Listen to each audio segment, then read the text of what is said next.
அனைவருக்கும் வணக்கம். நான் உங்கள் தமிழ் பண்டைன் யூடியூப். நாங்கள் தற்போது பார்க்க போகிறது இஸ்ரேல் ஈரான் யுத்தமானது தற்போது ஆரம்பிக்கப்படுவதற்கான ஏற்பாடுகள் செய்யப்பட்டிருப்பதை காணக்கூடியதாக இருக்கின்றது. உலக அரங்குகளில் அதிகமாக பேசப்படுகின்ற ஒரு பேசுபொருளாக காணப்படுகின்றது. இஸ்ரேல் ஈரான் யுத்தமானது ஆரம்பிக்கப்படுவதற்கான ஏற்பாடுகள் செய்யப்பட்டிருக்கின்றது என்பதை தற்போது காணக்கூடியதாக இருக்கின்றது செய்தி வாயிலாக.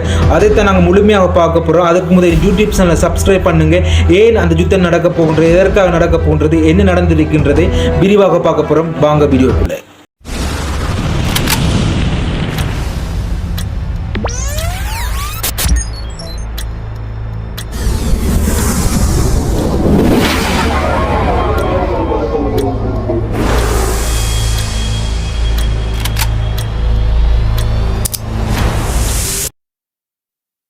அதிகமான மக்களிடம் அதிகமான சந்தேகம் காணப்படும். இந்த யுத்தமான ஏன் நடக்கப் போகின்றது, எதற்காக நடக்கப் போகின்றது என்ற சந்தேகம் மக்களிடம் காணப்படும். அந்த சந்தேகத்துக்கு இனி தீர்க்கக்கூடிய ஒரு வீடியோவாகத்தான் இந்த வீடியோ காணப்படும் என்று தான் நான் சொல்லிக்கொள்ள விரும்புகின்றேன்.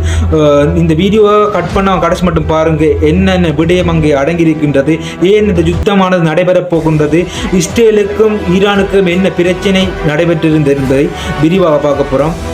வாங்க பார்க்கலாம். 50 ஆண்டுகளுக்கு பிறகு மத்திய கிழக்கை அடியோடு மாற்றியமைக்க இஸ்ரேலுக்கு ஒரு வாய்ப்பு கிடைத்திருக்கின்றது. ஈரானிய அணு ஆயுத நிலையங்களையும் எரிசக்தி நிலையங்களையும் நிர்மூலமாக்கி அந்த நாட்டின் பயங்கரவாத அரசுக்கு மரணஅடி கொடுக்க வேண்டி ஆகிவிட்டது. ஈரான் என்ற அக்டோபஸின் கரங்களையும் ஹமாஸ், ஹிஸ்புல்லா முடக்கிவிட்டோம். இனி அக்டோபஸின் தலையை வெட்டியே ஆக வேண்டும். மாற்றத்தை ஏற்படுத்தி வரலாற்றில் எப்போதாவது ஒரு முறையாவது வாய்ப்புகள் கிடைக்கும். அந்த வாய்ப்பை தவறவிடக்கூடாது. தாங்கள் நாட்டின் மீது ஈரான் 180 ஏவுகணைகளையும் சரமாரியாக வீசியதற்கு பிறகு இஸ்ரேலின் முன்னாள் பிரதமர் நைப் பொடலின் பெனாட் கூறியது, இஸ்ரேலின் தற்போதைய பிரதமரும் ஏவுகணையை தாக்குதலையும் நடத்தி ஈரானுக்கு தகுந்த பதிலடி கிடைக்காமல் போகாது என்று சூழறிவித்துள்ளார். ஆனால் மற்ற தருணங்களைப் போலவே இதெல்லாம் வெற்று வார்த்தைகள் இல்லை. கடந்த ஏப்ரலில் சுமார் 200 ட்ரோன்களையும் மற்றும் ஏவுகணைகளையும் வீசி ஈரான் நடத்திய தாக்குதலுக்கு பிறகு இதே போலவே சபதம் எடுத்த இஸ்ரேல் விமானம் மூலம் ஒப்புக்கோர ஒரு தாக்குதலை நடத்திவிட்டு அதோடு விட்டுவிட்டது. ஆனால் இந்த முறையும் அப்படி நடக்காது என்கின்றது இந்த விவகாரத்தை உற்று கவனித்து வருபவர்கள். ஏப்ரல் மாதம் ஈரான் தாக்குதலுக்கு பிறகு இஸ்ரேலை அடக்கி வைத்த அமெரிக்கா உள்ளிட்ட கூட்டணி நாடுகள் இந்த முறையும் அந்த அளவுக்கு அந்த நாட்டை கட்டுப்படுத்தவில்லை. ஈரானின் அணுசக்தி மையம் இஸ்ரேல் தாக்குதலை நடத்துவதில் தான் தங்களுக்கு உடன்பாடில்லை என்றும் கூறிய அமெரிக்க அதிபர் ஜோன் பைடன் எரிசக்தி மையங்களின் தாக்குதலை நடத்துவதும் குறித்து இஸ்ரேலுக்கு ஆலோசனை நடத்தி வருவதாக கூறியிருக்கின்றார்கள். அது மட்டுமன்றி தங்களையும் பாதுகாத்துக் கொள்ளும் உரிமை இஸ்ரேலுக்கு உள்ளது என்றும் வழக்கமான வசனத்தை உதிர்த்து இஸ்ரேலின் பதிலடிக்கு மறைமுகமாக இசைவு தந்திருக்கின்றார்.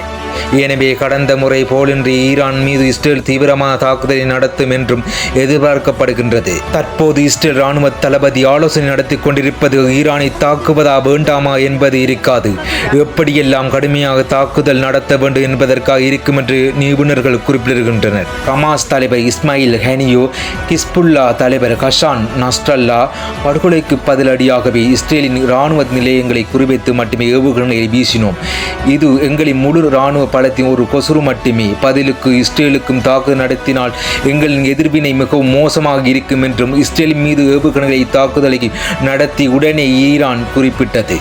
அதாவது இத்துடன் எங்களுக்கு இஸ்ரேலுக்கும் கணக்கு தீர்ந்துவிட்டது. இதற்கு மேல் இஸ்ரேல் வந்து ஒருகை பார்ப்பதற்கு தயாராயிருக்கின்றோம் என்றும் ஈரான் தீர்க்கமாக சொல்லியிருக்கின்றது.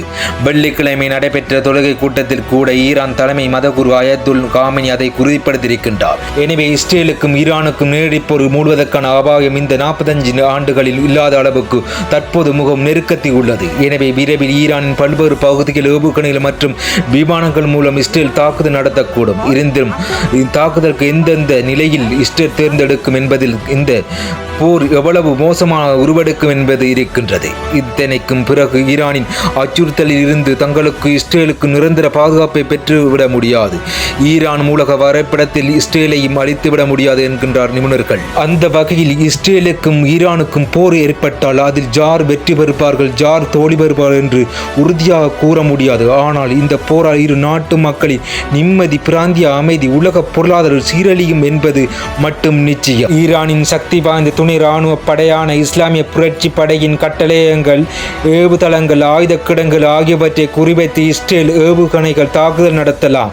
அந்த படையின் முக்கிய தளபதிகளையும் படுகொலை செய்வதற்கான தாக்குதலையும் இஸ்ரேல் மேற்கொள்ளலாம். அதற்காக போதிய உளவு கட்டமைப்பு ஈரானில் இஸ்ரேலுக்கு உள்ளன.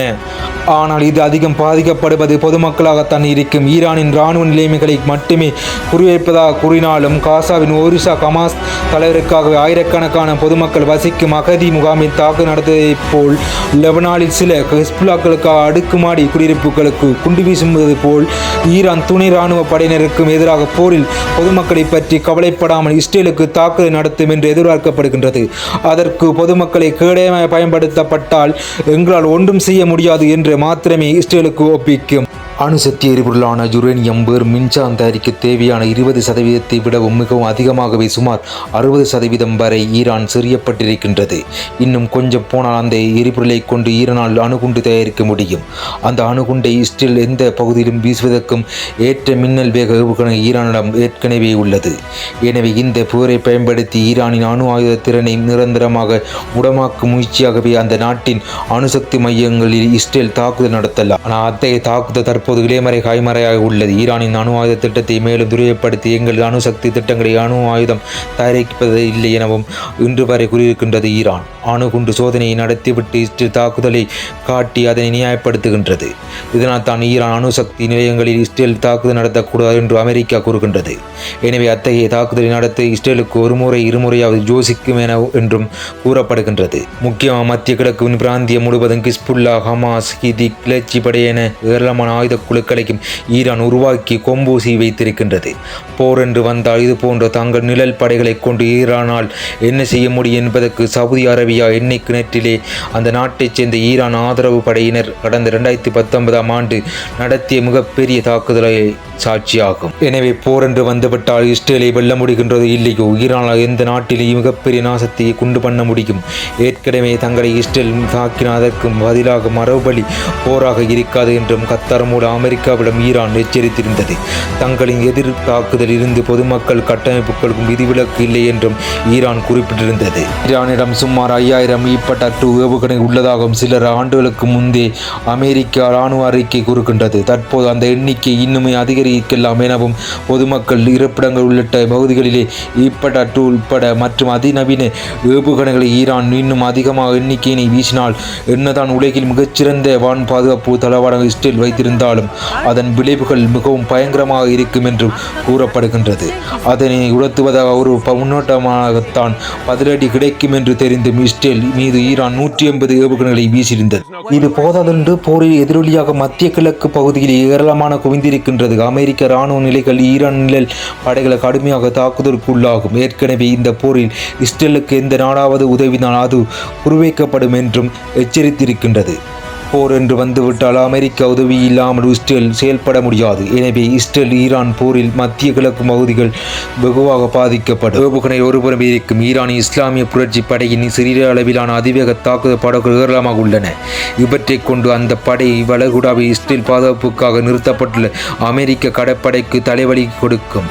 மேலும் உலகிலே 20% எண்ணெய் வர்த்தகம் நடைபெற்ற முக்கிய கடல் வழித்தடமான ஹோர்மோஸ் நீரிணையும் கடல் கன்னிவெடிகளை வைத்து இஸ்லாமிய புரட்சி படையால் அந்த வழித்தடத்தை அடைக்க முடியும். இதுவே சர்வதேச பொருளாதார ரீதியில் நிலைகுலைய வைக்கும். இஸ்ரேலுக்கு உதவி செய்வதற்காக சகல ஆயுத தளபாடங்களையும் வழங்குவதற்காக அமெரிக்கா வருகின்ற போது ஈரானுக்காக உதவி செய்வதற்காக ரஷ்யாவானது முன்வருகின்றது.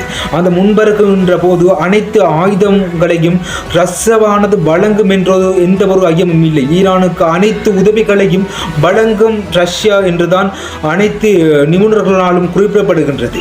நாங்களும் பொறுத்திருந்து பார்ப்போம் அந்த யுத்தமானது எப்படி அமையப் போகின்றது. 3ஆம் உலக யுத்தத்துக்கு வழி அமைக்குமா?